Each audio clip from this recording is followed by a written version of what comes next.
The hegemony was more than an empire, it was a force of nature. It spanned across thousands of systems, ruled by an elite council that dictated the fate of entire civilizations. To them, history was a malleable thing, rewritten, reshaped, and if necessary, erased entirely. To be absorbed by the hegemony was not merely to be conquered, but to be consumed. Cultures were stripped away, traditions outlawed, and languages reduced to little more than forgotten whispers. Entire species had vanished into the pages of unrecorded history, their legacies buried beneath the cold, efficient rule of their overlords. None had defied them and lived, until now. Earth had bowed its head without resistance. When the hegemony's envoys arrived, humanity accepted its place within the galactic order without so much as a raised fist. There were no rebellions, no martyrs, no cries of defiance. Humanity integrated seamlessly, abiding by every decree, submitting without protest. It was the perfect submission. On the surface, humans became workers, traders, and scholars. They followed hegemony customs, paid their tributes, and attended every required diplomatic function with polite, unwavering smiles. The illusion was complete. Humanity had folded into the great empire like so many before them, but illusions were meant to deceive. Trade records showed an unprecedented increase in human industrial production. Shipyards worked at maximum capacity, planetary resource extraction tripled, and logistical networks expanded beyond expectation. Official reports explained it all away. Infrastructure improvements, economic expansion, technological adaptation. Every request was legal. Every requisition form followed protocol. No alarms were raised because by every metric, humanity was thriving within the hegemony's framework. Inspectors saw nothing amiss, just a species making itself useful. But the numbers didn't lie. Fuel reserves built up far beyond civilian need. Orbital factories churned out components for ships that had no recorded destination. Research facilities made leaps in artificial intelligence, weapons engineering, and cyber warfare fields. Heavily monitored, yet all advancements were justified under academic study. No one questioned it. They should have. The hegemony's greatest strength had always been its ironclad bureaucracy. Every civilization had its place in a structured hierarchy, its duties and its limitations. The paperwork was endless, the regulations exhaustive, the oversight omnipresent. But it had one fatal flaw. It assumed obedience. Humanity did everything by the book, navigating the labyrinthine bureaucracy with meticulous precision. Every loophole, every outdated clause, every vague policy was exploited, not to break the rules but to reshape them. A request here, a permit there, all buried under mountains of approvals and rubber-stamped authorizations. The hegemony, drowning in its own paperwork, never saw the pattern. At first, it seemed like a cultural resurgence. Old human war texts, once locked away, gaining newfound popularity. Military treatises on guerrilla warfare, asymmetrical combat, and strategic deception flooded diplomatic circles. Works by Sun Tzu, Clausewitz, and countless forgotten tacticians were suddenly topics of interstellar discussion. The hegemony's scholars viewed it as academic curiosity. After all, humanity had no real military power. Why fear their fascination with ancient war doctrines? The answer came too late. Embedded within those teachings were tactics meant to dismantle larger, technologically superior forces. Methods of resistance, sabotage, and psychological warfare, all discussed openly, as if they were mere philosophical musings. The hegemony believed it was watching a species reminisce about a warlike past. In truth, humanity was refining a strategy for the future. Even as the signs mounted, the hegemony remained blind to the reality before them. Humans had not surrendered. They had studied. They had planned. They had prepared. The illusion of compliance had been their greatest weapon. A smokescreen so perfect that even the galaxy's most powerful rulers had failed to see past it. And when the moment came, when the first coordinated strikes shattered hegemony fleets, when infrastructure collapsed under precision sabotage, when entire sectors rose up in synchronized defiance, the truth became undeniable. Humanity had never been adapting to the hegemony. Humanity had been waiting, and now the waiting was over. The hegemony had done this 1,000 times before. One species after another had been absorbed, their cultures diluted, their autonomy reduced to ceremonial gestures. Earth was no different. The final phase of integration was underway. Within weeks, human governments would be fully dissolved, their institutions replaced with hegemony oversight. A new planetary governor would be installed, an alien official detached and calculating, ensuring compliance with hegemonic law. Humanity had resisted at first, but the resistance had crumbled. No uprisings, no sabotage. It was as if Earth had simply accepted its fate. The hegemony's conquest was nearly complete. Another triumph in a long line of subjugations. Every surveillance report said the same thing.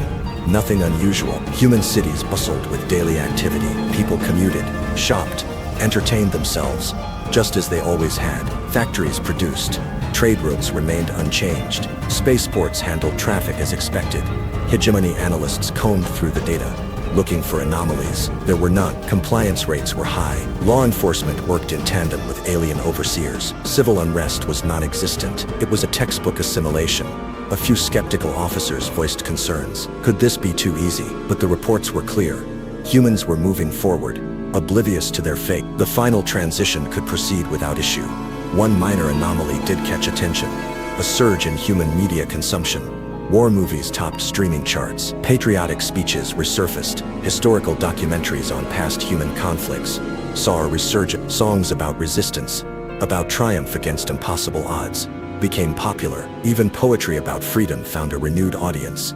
The Hegemony Intelligence Division flagged it, but ultimately dismissed it. Cultural nostalgia, they concluded. A last grasp at identity before full integration. Nothing to worry about.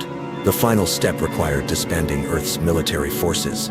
Yet instead of outrage, instead of negotiations or last-minute deals, humanity simply complied. Fleet vessels were docked. Planetary defenses shut down. Command centers handed over without resistance. Earth's leaders did not plead for autonomy. They simply acknowledged orders and stepped aside. It was easy, too easy. A few hegemony strategists found it unsettling. No species had ever been this accepting of conquest, but the majority dismissed the concerns.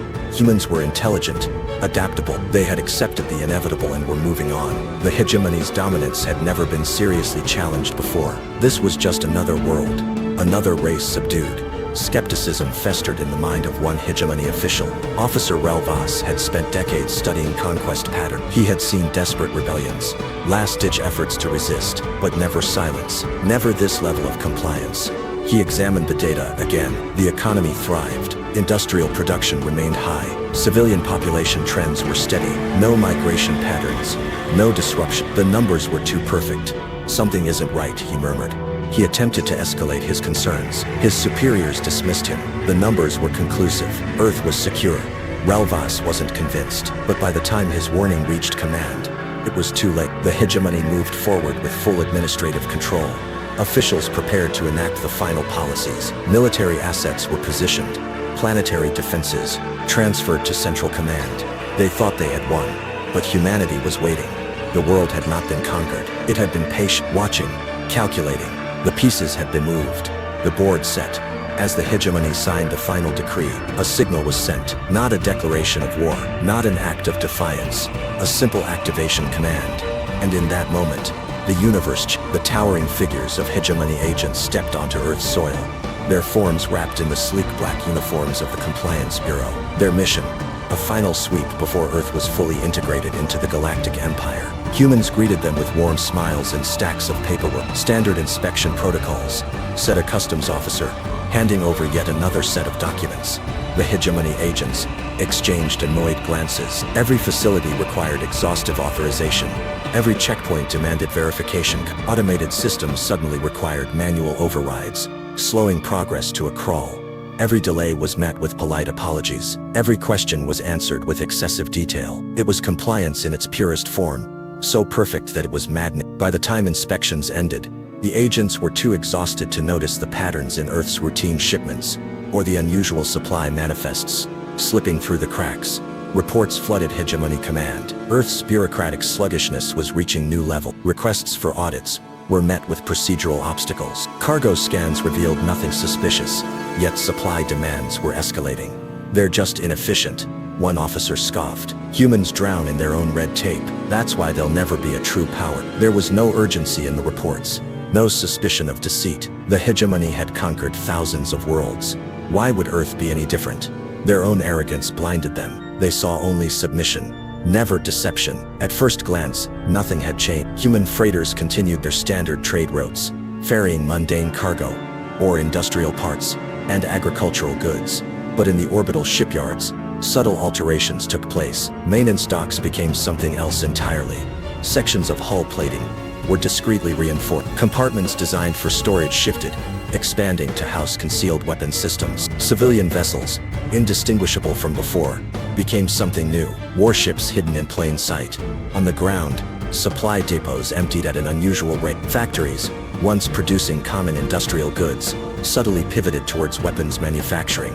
Every piece of infrastructure remained legal, every development backed by exhaustive documentation, but together they formed a silent transformation, one the hegemony would never see coming. Energy surges rippled through Earth's hidden power grids. Buried beneath the surface, vast caches of resources, once reported as strategic reserves, were activated. Across the system, civilian stations reconfigured into military outposts. Shield networks came online, cloaked beneath the guise of atmospheric research arrays. Even the orbital relay stations, designed for communication, now served dual purposes: covert fleet coordination hub.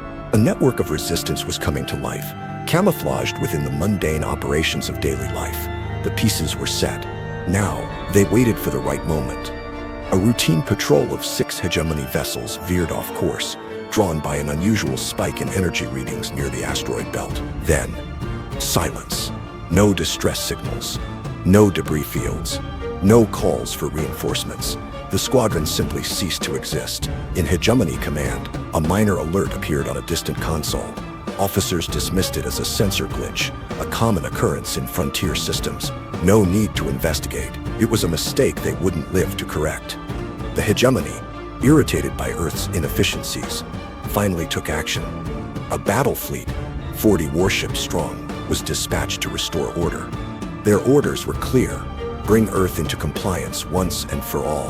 As the fleet arrived in orbit, the trap was sprung. Cargo freighters previously dismissed as harmless opened fire. Orbital stations powered up hidden weapon platforms. Shield networks, once dismissed as research installations, flared to life, locking the Hegemony fleet inside an invisible cage. Within minutes, the first capital ship was torn apart by coordinated fire. Shock rippled through the Hegemony ranks as the truth set in. Earth had never been conquered. It had been waiting. One by one, warships disappeared into the void, lost to a battle they never saw coming. And when the last Hegemony signal faded into static, humanity's message was clear. They had rewritten the rules of war, and the universe would never be the same again. The moment of realization, the air in the Hegemony war chamber turns heavy as new surveillance reports flood in. A once dismissed species, primitive, naive, obedient, now displays unsettling signs of deception. Data analysts scramble to make sense of the anomalies. Civilian transport routes don't align. Energy signatures fluctuate with no apparent cause. Grand strategist Zalavar looms over the data display, his voice sharp. Explain this. No one can. Then the realization sets in. Earth was never defenseless. The quiet compliance was a ruse. The reports they relied on, the assurances of humanity's submission, it was all an illusion. Panic spreads. By the time they grasp the truth, it's too late. The awakening of Earth's war machine across the solar system, the transformation is instant. Civilian stations seal their ports and pivot, turrets unfolding from hidden compartments, missile bays sliding open. Orbital defense grids, once disguised as harmless satellites, power up.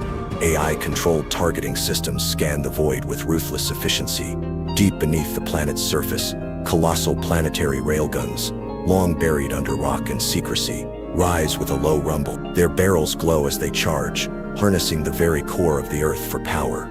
Then, in the shadow of the asteroid belt, the truth emerges. Humanity's warships, officially non-existent, activate one by one. Energy signatures flare to life. The fleet, hidden in plain sight, is awake. Above Earth, Hegemony observers go silent. They are no longer watching a planet on its knees. They are watching a war machine come to life. The invasion that became a slaughter. The Hegemony's invasion fleet arrives in force. Thousands of warships drop out of FTL, forming disciplined formation. Their commanders expect a swift occupation. They do not expect the storm waiting for them. Humanity is already locked in. The first volley comes before the Hegemony can even issue an order. Massive tungsten slugs, fired from planetary railguns, slice through their lines at relativistic speeds. Warships thought indestructible are torn apart in a single strike. From the darkness of space, hidden fleets emerge, unleashing coordinated strikes. Lasers carve through hulls, torpedoes find their marks, and electronic warfare scrambles enemy sensors. The invasion force fractures. The so-called pacification mission has become a slaughter. The art of war, humanity's tactical superiority. Hegemony war doctrine is rigid, predictable formations, strict chains of command, outdated tactics against an enemy they never respected. Humanity is chaos incarnate. Their ships move unpredictably, vanishing from sensors only to strike from impossible angles. Hegemony admirals try to regain order, but the humans exploit every weakness. Decoy signals lead ships into ambushes. Jamming disrupts fleet coordination. Small strike teams surgically dismantle command ships. One by one, Hegemony vessels fall. They were not prepared for this kind of war. A war lost before it began. The once mighty fleet is in ruins. Hegemony admirals, once so assured of victory, now watch in horror as their forces disintegrate. Ships that took centuries to build are reduced to burning wreckage within hours. What was meant to be a conquest has turned into a massacre. Desperate retreat orders are sent. Engines burn white-hot as survivors flee. But the humans are not done. From the dark void, humanity's remaining fleets pursue. They do not allow their prey to escape unscathed. The final message. A single transmission is sent to Hegemony High Command. It is not a threat. It is not a plea. A calm human voice speaks. You studied our culture, our art, our philosophy, but you should have studied our wars. The signal ends. The war is over. The remnants of the once mighty Hegemony fleet stagger back to their home systems, broken and humiliated. Ships that once patrolled the galaxy with unquestioned dominance now drift in shattered silence, their crews barely clinging to life. The once proud admirals sit in council chambers, their voices hushed, their eyes filled with the kind of fear they once inflicted on others. For the first time in recorded history, the Hegemony sends an urgent plea, not a demand, not an ultimatum, but a desperate request for negotiation. The humans do not answer immediately. When they finally do, their response is chilling. This is not a negotiation. Humanity does not offer terms of peace. There are no compromises, no concessions. The future is no longer dictated by the Hegemony. It is written by those who stood against them. And the new authors of history are human. News of the Hegemony's downfall spreads like wildfire. The iron grip they held over the galaxy loosens, then crumbles. Once subjugated worlds, long forced into servitude, rise up in defiance. Revolutions erupt across entire star systems. Chains that had bound civilizations for centuries are broken in a matter of days. Rebel leaders invoke humanity's stand as a rallying cry. The same tactics the Hegemony had dismissed as primitive now unravel the very foundations of their empire. One by one, their governors flee or fall. Fortress worlds become graveyards, abandoned by an empire too fractured to save them. The balance of power shifts, and the galaxy will never be the same. Humanity is no longer a minor species, no longer a footnote in galactic affair. The strategies that crushed the Hegemony now redefine interstellar warfare. The technology they once hid from prying alien eyes is unveiled, surpassing even the most advanced civilization. Former Hegemony members, those who once sneered at the primitive Earthborn species, now seek alliances, not as rulers, but as supplicants. They stand before humanity, heads bowed, voices trembling, offering gifts and pledges of loyalty.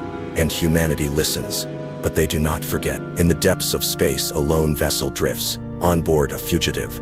The last supreme commander of the Hegemony stares into the void. The throne that had once ruled the stars is gone. The empire they built over millennia has been reduced to scattered ashes, and the beings they once dismissed as insignificant now shape the future. Their trembling fingers hover over a console, composing a final message. Not to rally their forces, not to beg for mercy, but to acknowledge the one truth they failed to see, until it was far too late. We thought they were ants. Their voice cracks as they utter the final words, a whisper swallowed by the infinite blackness of space. We never saw the fight. A new order rises. The galaxy no longer trembles under the iron grip of the Hegemony. The old rulers, scattered and broken, have faded into obscurity.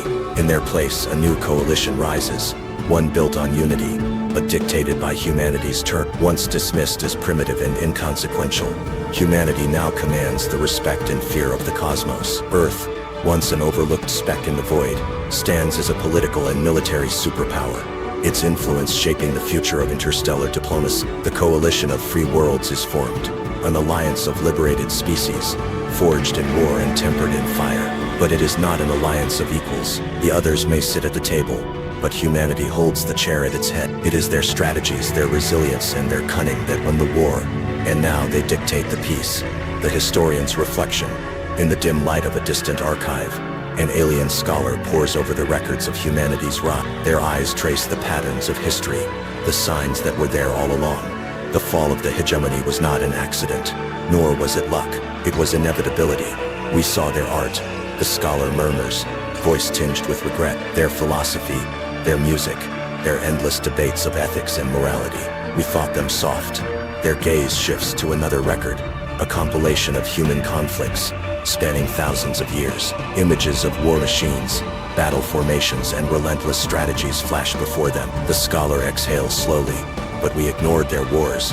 A toast to the future. On a gleaming space station orbiting a newly liberated world, a gathering takes place. Human and alien diplomats sit together, glasses raised in celebration. Where once there was hostility, there is now hard-earned respect. The scars of war remain, but they serve as reminders rather than wounds. Humanity's former enemies, now allies, recognize the sheer force of will that reshaped the galaxy. A human diplomat smirks, lifting their glass to history. The assembled beings pause, considering the weight of the moment. Then one by one they join the toast. For better or worse, the future belongs to those who earned it. The final warning etched into history. A single phrase endures, whispered in caution across the stars. Never underestimate a species that stockpiles for war under the guise of peace.